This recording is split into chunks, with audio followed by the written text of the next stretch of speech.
Notice that the workers carried a bucket of oil and poured it on the railroad tracks, and then a fire set the tracks on fire, which instantly spread the tracks. After the rails had been burned, the workers took a hammer and pounded on the rails. So what was the purpose of their action?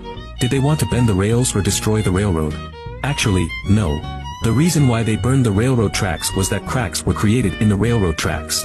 Once the railroad tracks are cracked, the huge pressure on the train is bound to bring great safety hazards, which is a very dangerous thing. So why would the railroad tracks crack so wide a big mouth?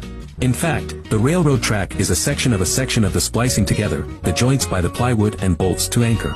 With the long-term use of the railroad track, by the influence of thermal expansion and contraction of climatic conditions, the railroad track and the railroad track will produce a certain amount of contraction between the railroad track and the railroad track, which leads to the railroad track joints to produce a gap. Since thermal expansion and contraction has such an effect, some people immediately thought of the opposite, with fire burning to make it re-expanded, is not it?